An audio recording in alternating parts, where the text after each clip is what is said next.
Welcome to TFP, the Theater Folk Podcast, the place to be for drama teachers, drama students, and theater educators everywhere. I'm Lindsay Price, resident playwright for Theater Folk. Hello.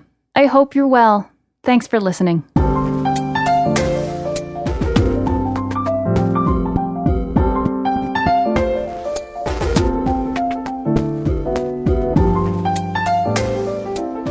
Welcome to episode 109. You can find all the links for this episode at theaterfolk.com/episode 109. I'm really thrilled about today's topic and sharing today's topic with you because it's one that most, if not all, drama teachers have to deal with at some point in their career. Drama teachers have a very unique relationship with their students, right? The drama class is like no other class. Those relationships sometimes are less structured, less traditional, and sometimes drama teachers see students like other teachers don't see their students and hear things that normal teachers wouldn't normally hear. Things bubble up, whether they be events or secrets or even just emotions. So when that swirling emotional tide that comes from a teenager comes your way, how do you handle it? So let's hear how one teacher, longtime teacher and theater folk playwright, Christian Kiley, deals with student strife. All right. Hello, everybody. I am here talking to Christian Kiley. Hello, Christian. Hi, Lindsay. Hi, Craig. How are you doing? I'm very good. Thank you. Awesome. So we're talking with Christian for a couple of things. He's one of our long-term, long-standing playwrights. Christian, you just seem to know the kind of material that I think really hits home with students in a very unique way. Like there's always something a little sharp. We like the plays that you write. Well, and I think we're going for the same thing, which is taking things that are fantastical and imaginative and merging them with a kind of reality. Yes. And when those two things come together, I think it really does resonate with audiences and with students. I think it's important to have those kinds of plays available for students too, because, you know, in their world right now where we are so intent on television and movies where everything is sort of replicated and maybe less theatrical, that when a subject matter is explored theatrically, I think that that's a win-win. Absolutely. Christian has a brand new play with us, which does that, what we're talking about very effectively. It's called Inanimate, and it takes place in a world where inanimate objects come to life for a teenage girl, a coffee pot, a door, her clothes, and we learn as we get more and more into this play that this is not, you know, some kind of Disney story, Disney fantasy where animals talk and they're very cute, but there's something deeper going on. And we thought that before we get into the play that was a very interesting subject because the whole notion of what's going on in the inner life of a teenager, because Christian, you are a drama teacher. Yes, I am. How long have you been one? This is my 10th year at my current school at Etiwanda High School. This will be 15 years total for me. And what attracts you to being a drama teacher?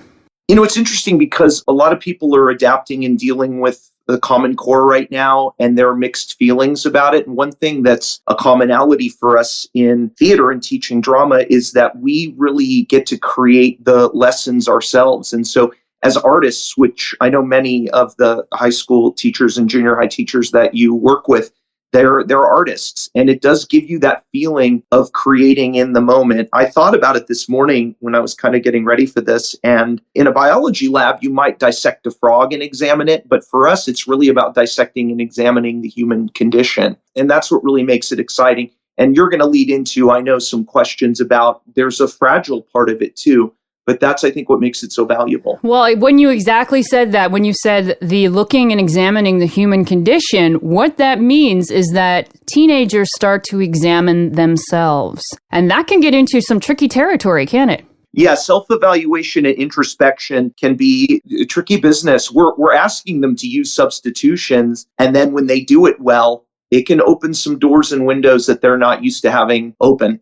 And not only that is that, and if you are the teacher and you are there when perhaps a student is maybe revealing something very private, or when they are experiencing emotion that they have been maybe stuffing down that they don't want anyone to see. You're there and you're experiencing it. And how, as a teacher, do you deal with, what kind of relationships do you have with your students? Yeah, it's difficult. I try to set some rules and guidelines for myself as much as for the students. I had an experience my first year of teaching an acting class where we were working on the object exercise, and I had a student bring in an old pen that his grandfather had given him, and it opened a floodgate of emotion, and it really didn't stop throughout the day. And that's when I realized how powerful this can be. One of the things that's really helped me is we have a co-teaching program at my school, and that enables these older, more experienced students to kind of be buffers. So I find out a lot of things before they happen. And with adequate time to prepare, that really helps. I'm also doing this year for the first time, I've created a self-evaluation sheet with some questions for the students so that I can learn a little bit more about them and some of the positive memories and things that they have in their life, because then I can get to know them in a different way. Mm-hmm. I also think it's important to create a safe environment for the students and give them an opportunity to have a place to go if they need to. I have a side room where I teach, and oftentimes if something, if one of the students needs to go there and have a moment, I leave that available for them to be able to do that. And one of the co-teachers can go next door with them and help them if they're dealing with an issue. So with experience, I think comes a certain amount of flexibility, and you try to come up with different strategies for dealing with this because you want people to express themselves in a safe way. Well, yeah, it must be very shocking when a student maybe breaks down in your class for the first time. And if you don't deal with it appropriately for keeping as you as the teacher, but also in a way that a student is going to feel safe, your students will never open up, will they? Oh, absolutely. You had it, I think, earlier today on the Theater Folk website from the first person perspective of a teacher, and the fact that my response, or any of the teachers that you work with, my response is critical, because my reaction in that moment really sets the tone for what's going to happen the rest of the year and the rest of the student's life to a certain extent. Do you have an example of maybe when you didn't respond so well? When I was a younger teacher, there was a certain amount of exuberance and energy that the margin for error was wider with me when I was younger.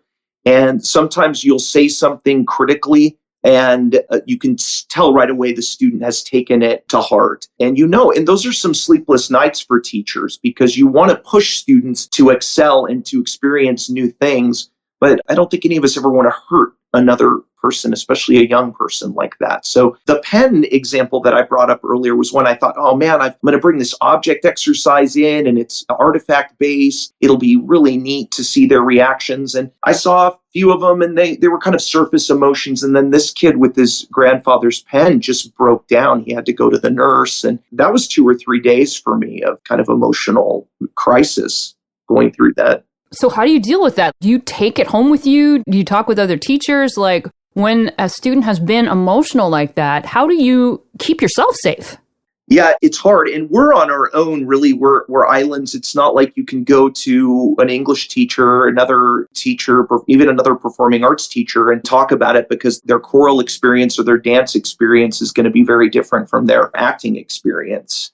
So I've tried, and I'm going to do it again this year, to start with more benign activities, more team building, more ensemble activities, and kind of wait as the year goes on. And even as the courses go on, I don't think you want to really be delving into even some of the more serious Meisner and Eric Morris kind of stuff until you get into the advanced classes anyway. Just give them a taste of it. And that's the other thing that is very traumatizing for a student. If they break down and fellow students laugh at them, that I can't imagine the stress of that. So I guess if you're starting your year with team building and with ensemble building so that they are a community, when someone breaks down, the hope is that they are the comforters, maybe. Right, absolutely. That is an excellent point, because then you're building a community. I think early on in a course, especially an intro course, you do have a good number of students that don't want to be in the room and they're kind of waiting to get transferred. I always ask, and I'll do this again on Wednesday when we start, I always ask that they give it a week and not just have a knee-jerk reaction of quitting straightway. And I just say, look, give it the same opportunity that you would give a new relationship, a friendship, or a new job or whatever, and don't just make a knee-jerk reaction. That being said, a lot of those things that you're talking about with one student, and sometimes it's just like a hiccup reaction. They're not malicious, but they'll laugh because a student will have what we call a breakthrough. They're having a legitimate emotional breakthrough and someone will laugh, and now we've shut them down. And as the teacher now, the big question is, and we're leading to this, is what do I do? Because from my heart, I want to defend the student who I feel like is being ostracized or picked on or whatever. But at the same time, I have to stay in that professional armor as well. So it's a tough spot, and all the teachers out there know you're in that place from time to time. Is it hard to keep that balance of boundaries when you're a drama teacher? Absolutely. You know these kids in ways that other teachers just don't. And other academic teachers have a huge impact on these students' lives, but I know their parents and their personal life situations. And when we're at a festival or something, sometimes you'll have cell phone numbers and you'll need to text or whatever to find, hey, we're going to get on the bus. Where are you? And things like that. So you know them in ways pragmatically and emotionally that the other teachers just don't. They have to be able to trust you. Mm-hmm. Your program depends implicitly on the fact that people can trust you. And I get goosebumps when I say that because for my own children, I think about this one day, and our young people need adults, mentors who are not their parents that can step in and be positive, reliable role models for them. That's a lot of responsibility. It is, yeah. And I think that that's something that maybe that's not taught. Yeah, well, we talked about being artists, and there's so many artists out there who perhaps aren't the best teachers, but they go into teaching, and it's like, well, they've got the content down, but those other aspects of being a drama teacher are really just as important, aren't they? Oh, absolutely. I said the other day, and a lot of people don't agree with me, but I said, I don't think it matters so much the subjects that you teach in school, but that you're teaching people to be part of an ensemble, to be part of a community, to be able to lead, to be able to follow, to have a professional persona, to have a personal persona. And that is not reliant on the subjects that are taught. That relies heavily on the group dynamic and the leadership and the quality of the teacher and things like that. Well, I've kind of come to learn that if anyone makes a remark about the lighter plays of mine or the fluffier plays of mine, and I've really come to learn that it's the subject matter of the play, by and large, it doesn't matter. It's the act of being in the play. Just as you say, it's the act of building the community. It's the act of a 12-year-old girl who, in the middle of rehearsal, says, I will not go on stage. And then on performance day says to the teacher, I'm ready to go on stage. Well, you've changed their life. And it doesn't matter if it's, the elf show or it's something very tragic and dramatic. It was that all those skill building exercises and that's what made a difference. Oh, absolutely. That's beautifully said. And I think a lot of times it's the act of getting out there and running. Everybody would love to have a $300 pair of running shoes. I'm sure they exist, but it's just the act of getting out there and doing it. I mean, I think of two plays right off the top of my head. Your play, The Bright Blue Mailbox Suicide Note, and Bradley Hayward's Split, which one of my student directors directed last year. And just the breakthroughs, the potential for breakthroughs there are exponential. And it's very exciting. But the thing that you pointed out, which I think is one of the greatest things, and it's all the sports movies I like The Rookie and Rudy and Invincible, they all focus on this too, which is as a coach, as a mentor, we have the opportunity to get a student to change their mind on something like that. I'll have a kid, most often young male students, who will say, I'm out of here. I can't do this. This isn't for me. And 3 or 4 days later, you see them kind of dig in and they're going to stick it out. And I had a young man last year who's, I think, going to turn out to be a pretty dynamic actor who went through that very experience. And had I not been kind of firm but friendly, I think he might have just left after the first day or two. What a rewarding experience, though. It doesn't matter what the subject is. It's the relationship. And also that it was a professional relationship. That balance with dealing with students. Oh, absolutely. Yeah. Okay. So do you have some examples of things that maybe some beginner teachers can be on the lookout for maybe some common issues that come up that happen in the drama classroom? I think, first of all, a system that works really well in its Teacher 101 is greeting and saying goodbye to every student at the door. This is one of my favorite parts of the day because, believe it or not, we're great at reading people as theater teachers, as drama teachers. And so to make eye contact with each student twice when they come in and when they leave is critical. And I love the energy when you've had a really good exercise or lesson or set of rehearsals and everyone's leaving and there's a buzz and you've sent them off into the world with this renewed sense of optimism and excitement. And now you've connected with them. And often I will see something that will be a red flag and I'll be able to pull the student aside later and say, hey, is something going on? So there's that. I think having a few rules about the safe environment, I really am very strict about performance time. I actually take interior breaks in the class, and it's sort of a trade-off. I require that everyone is absolutely quiet during performances. Obviously, things like laughter that is stimulated from the material of the performance, or someone gasps because of that's very different than what we were talking about earlier. But I think letting everyone know very early on that here are the things that we're not going to tolerate, instantly people feel safe. Now, as far as things to be on the lookout for, a lot of these students are going through things that are pretty traumatic. It's very common for me to encounter students that their parents are splitting up, they're going through a divorce. There are a lot of things, and I think we have to be careful as adults to say, oh, that's a trivial matter, that's a gossip-laden thing. And I try to be on the lookout for those things and watch body language and watch. A lot of times the students will tell you by congregating. So when a number of students are around another student, it's so tender and protective in a way. They're actually physically trying to protect the student from something that's happened. And sure enough, when you peel away those layers and look, the young man or young woman they're crying or they're upset or something like that. So I think it's just about being observant. I think the key is to know your students. I'm a big advocate for, and I'm going to find out if I can do it this weekend, when they take their pictures at the beginning of the year, I'd like to know their names before they even show up on the first day. So that you're calling them by name when they walk in the door. It's a bit of Harry Potter wizardry, to be able to know who they are. And right away, it's like, bang, they know that they've got someone flying the plane that knows the ins and outs of the airspace and what's going on.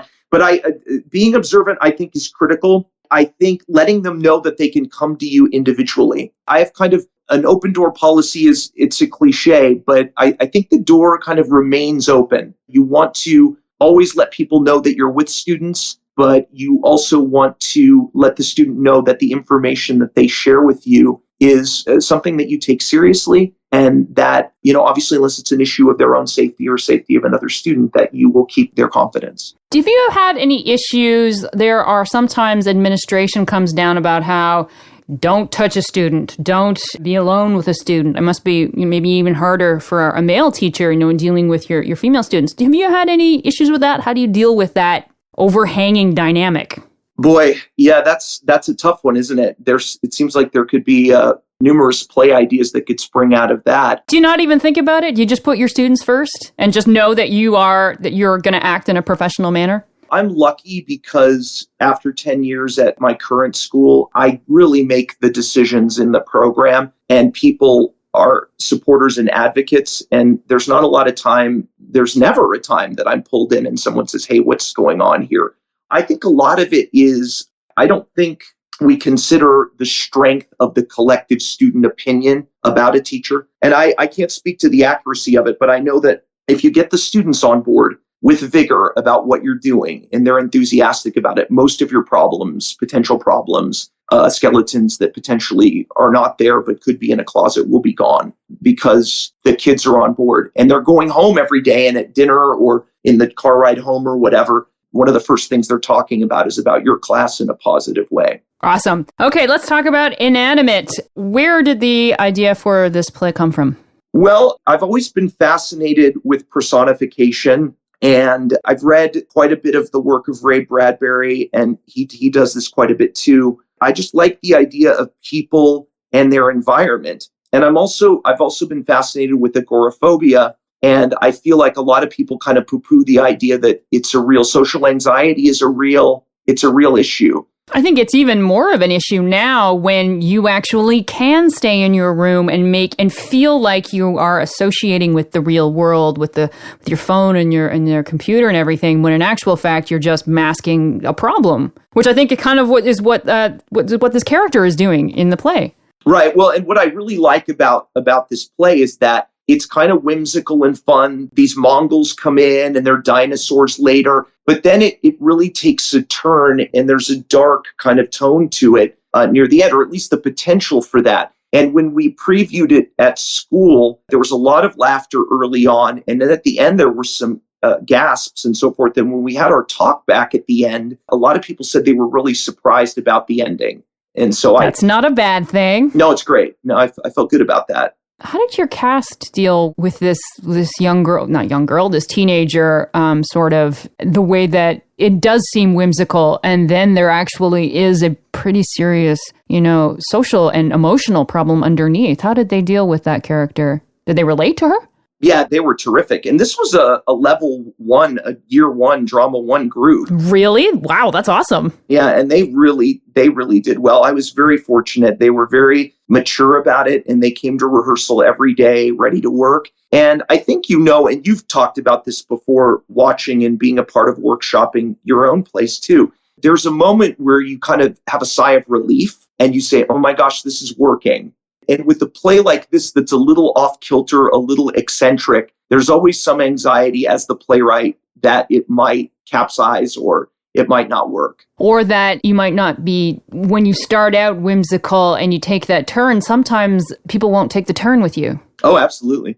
It's a very delicate balance to get an audience and to get particularly young actors on board with a character and then go where they go. So I think that's your specialty. Well, I appreciate that. But, we're going back to what you talked about earlier. We are just like the students in that when you finish a draft or you have your first rehearsal or read through, we don't really want to be obviously laughed at either. No. In the same way when someone gets up and they perform a Juliet monologue or the weird sister scene from Macbeth or whatever, they don't want to be laughed at either. And so that vulnerability, I think, brings us all together because we all share that. Mm-hmm. I think so too. And I think that's where we learn how insightful high school students really are when they do appreciate, those vulnerable moments in plays. The idea that students, we should lower the bar for them in terms of it's just ridiculous to me.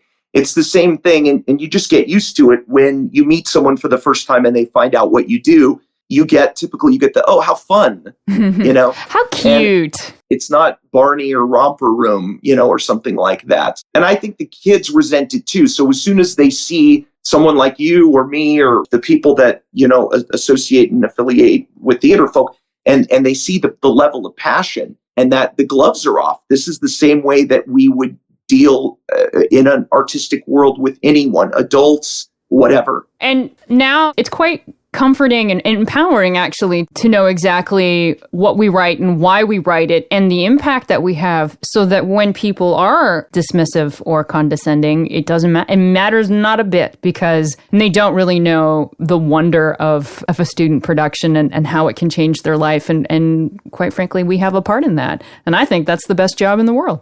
Absolutely. And I'm not going to lie, though, it does bother me sometimes, the reaction. Sure, of course it does. But it does do two things, though. I think it gives me motivation for future writing, and it helps me relate to the students, because I really think adversity is a common language that we all have. And when you suffer through something, whatever it is horrible in the moment. But as you start recovering from that and getting through, you can start to think, you know what, this is going to give me the ability to relate to people in a better way.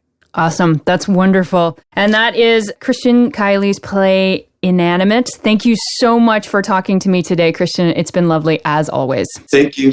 Thank you, Lindsay. Thank you, Christian. The links for this episode can be found at theaterfolk.com/episode 109. So before we go, let's do some Theaterfolk news. And so Christian talked about his play Inanimate. So let's hear from the play itself. with It's a Play Feature, It's a Play Feature, it's time to feature a play. Okay, so I just wanted to read two little bits because it just shows the switch. Because this play takes place a lot in the mind of the main character, Annie. And at the beginning it opens with, oh, how cute it is that these things talk to her. Like her closet is a character, and her coffee pot is a character, and her dryer is a character, and her washer is a character. She sort of lives in this life in her room, and everybody's really funny. And, she's sort of the ringmaster in the 3-ring circus, and it kind of goes like this. Closet. Annie, you may need this. It's going to be cold and windy today. Weather report? Laptop. Windy and cloudy with high in the low 50s. Oh, closet. You never wear this anymore, Annie. It looks so cute on you. Jack the Ripper kitten cute? Kitten awkwardly on ice skates cute. Ding! Your clothes are ready. Oh, good. Thank you, dryer. Oh, you're very welcome, Annie. Hold up. You know that there are 2 of us here. Without me, your clothes would be dry but dirty and stinky. I wash the clothes, Annie, and dryer gets all the praise. Sorry, washer. I'll keep that in mind. I mean, without me, you would have to find some stream or river to wash your clothes in. Oh, take it easy, washer. You take it easy, dryer. You're just a glorified clothesline, which is basically a piece of string. What did you call me? String. Stop arguing. You're a team. Both of you make my life better. Thank you both.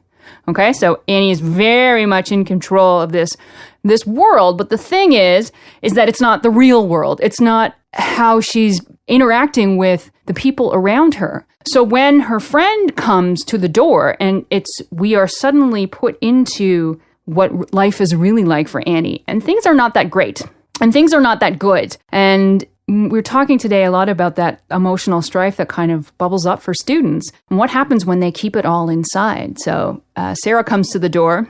Hey, you ready to go to school? I don't feel so good. I think I'll stay home today. You've missed a lot of school lately. I know. Okay. Easy. I'm just looking out for you. By sending civilized, well-dressed Mongols that were no help with studying for the test? Annie, what are you talking about? Are you all right? Yes. Sorry. I'm just not sleeping well. What can I do to help? Just go to school. I'll work it out. Okay, but I'm worried about you. Don't. It's just a phase. I'll grow out of it. I hope so, Annie. Why? Because this is inconvenient for you? I'm not the best friend from the magazines with the perfect hair and perfect skin and perfect personality? Because I don't know, talk to my coffee pot? Because you seem unhappy, miserable. Well, maybe I like it that way. The blinds drawn and the lights turned down low. Maybe. Just leave. I free you from your obligations to me. These things you call obligations, I call friendship.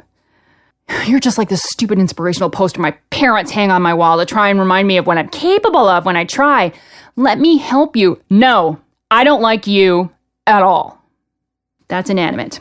And you can find a link to the play with free sample pages that you can read at the show notes, theaterfolk.com/episode 109. Finally, where can you find this podcast? We post new episodes every Wednesday at theaterfolk.com and on our Facebook page and Twitter. You can find us on youtube.com/theaterfolk. You can find us on the Stitcher app, and you can subscribe to TFP on iTunes. All you have to do is, wait for it, search on the word Theaterfolk. And that's where we're going to end. Take care, my friends. Take care.